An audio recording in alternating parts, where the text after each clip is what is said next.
Hello everyone, আমি অপরূপা। আমার নতুন একটা ভিডিওতে সবাইকে ওয়েলকাম। আজ মঙ্গলবার, সন্ধ্যা এখন ওই 8টা মতো বাজে।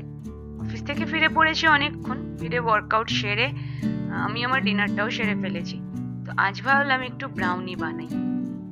তো সেই কারণেই কিচেনে সবটা অ্যারেঞ্জ করেই ফেলেছি। এই যে এদিকে আমি বাটার আর ওই 1 কাপ মতো ডার্ক চকলেট ভালো করে চপ করে নিয়ে একটু মেল্ট করে নিয়েছি। 3/4 কাপ বাটার আর 1 কাপ মতো ডার্ক চকলেট। ওটা একটু ঠান্ডা হোক। আর এইদিকে না আমি 3/4 কাপ মতোই ব্রাউন সুগার নিয়েছি, আর তাতে 3টে ডিম দেবো। আর আপনারা তো জানেনই আমি বেকিংয়ে অলওয়েজ ব্রাউন সুগারটাই ইউজ করি। রিফাইন্ড সুগার নর্মাল ইউজ করি, বাট সেটা খুব রেয়ারলি আর কি। তো এদিকে ওই ব্রাউন সুগার, 3টে ডিম আর একটু ভ্যানিলা এসেন্স দিয়ে না এতে ইলেকট্রিক বিটার লাগবে। খুব ভালো করে এটাকে বিট করে নিয়ে দেখবেন একদম আস্তে আস্তে কালারটা চেঞ্জ হয়ে অনেকটা সাদা হয়ে যাবে আর অনেকটা ফ্লাফি হয়ে যাবে। এই যে দেখুন, প্রায় 5 মিনিট বিট করার পরে এরকম একটা টেক্সচার চলে আসবে, এরকম কালারও চলে আসবে। এই যে দেখুন, অলমোস্ট এটা হয়ে গেছে। এই যে দেখুন, সুন্দর মতো কালারটা চেঞ্জ হয়ে গেছে। 7 মিনিট মতো বিট করে নিয়েছি খুব ভালো করে। চিনিটাও মেল্ট হয়ে গেছে, একদম এরকম কালার চলে আসবে।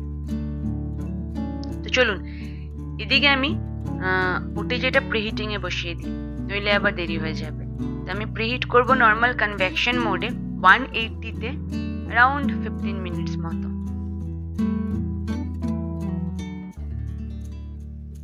হয়ে গেছে। এইবারে আমি এর মধ্যে না ওই যে তখন মেল্ট করে রেখেছিলাম চকলেট আর বাটারটা একসাথে, ওটা মিশিয়ে দেব। দিয়ে আরো একটু সুন্দর করে বিট করে নেব। এইবার কালারটা একদম চকলেট কালার হয়ে যাবে।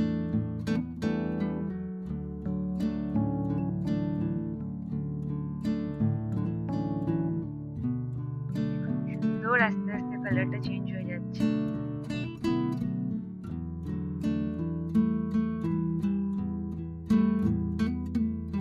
এই যে হয়ে গেছে, সুন্দর মতো সব একসাথে মিক্সড হয়ে গেছে। এইবার আমি এর মধ্যে ড্রাই ইনগ্রেডিয়েন্টস গুলো দিয়ে দেবো। এখানে আছে 1/2 কাপ ময়দা আর 1/4 কাপ কোকো পাউডার। আর আমি না এখানে 1/2 টিস্পুন মতো বেকিং পাউডার ইউজ করেছি। এরপরে কিন্তু আর ইলেকট্রিক বিটারটা দরকার নেই, জানেন। এবার এটাকে সুন্দর করে না স্প্যাচুলা দিয়ে জাস্ট কাট অ্যান্ড ফোল্ডে মিক্সড করে নিতে হবে। ইলেকট্রিক বিটার ইউজ করলে না এরপরে ওই এয়ার বাবল গুলো ব্রেক হয়ে যাবে। আর এই যে দেখুন, হয়ে গেছে ব্যাটারটা।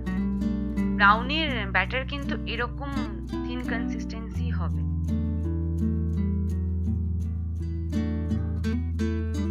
আমি না এটার মধ্যে একটু চপড ওয়ালনাট ইউজ করেছি।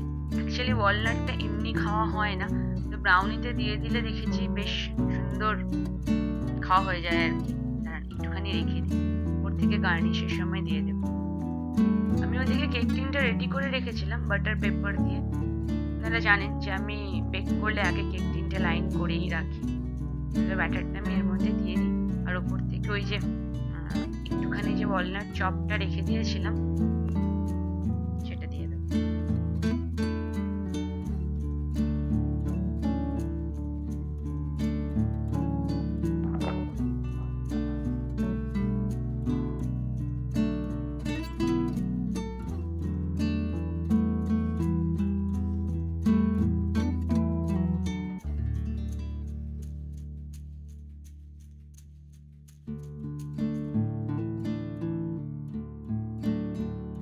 হয়ে গেছে। চলুন এইবারে এটাকে সুন্দর করে উপরে ওয়ালনাট গুলো দিয়ে দিয়েছি, এটাকে ওভেনে দিয়ে দেব। এটা টাইম নেবে ওই ধরুন 180-তেই 35 মিনিটস, তাতেই হয়ে যাবে।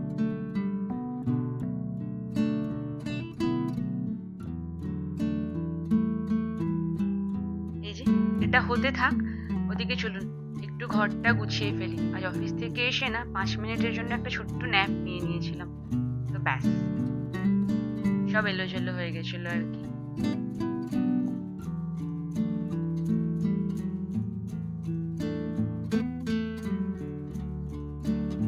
এই যে হয়ে গেছে অলমোস্ট, আর বোধহয় 1 মিনিট মতো বাকি, হয়ে গেছে।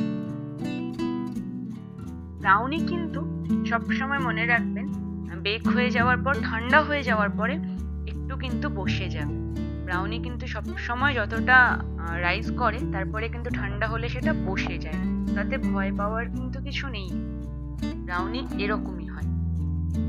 দেখুন সুন্দর উপরে ক্র্যাক চলে এসছে, এটাকে আমরা বলি রিঙ্কেল ক্র্যাক ব্রাউনি।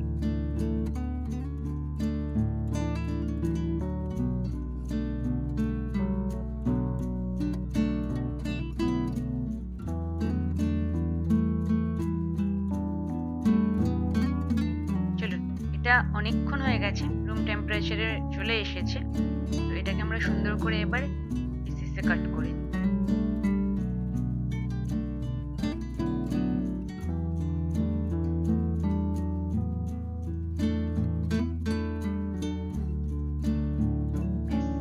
এই ব্রাউনি উপর থেকে হয় একটু চকলেট সিরাপ, নইলে 1 স্কুপ মতো ভ্যানিলা আইসক্রিম, ব্যাস। তো চলুন আমি ব্রাউনিটা এনজয় করি, আর ভিডিওটাও তাহলে আজকে এখানেই শেষ করছি। আজকের মতো আসি, আবার দেখা হবে নতুন একটা ভিডিওতে। ততক্ষণে সবাই খুব ভালো থাকবেন, ভালো রাখবেন, আবার দেখা হবে। টাটা।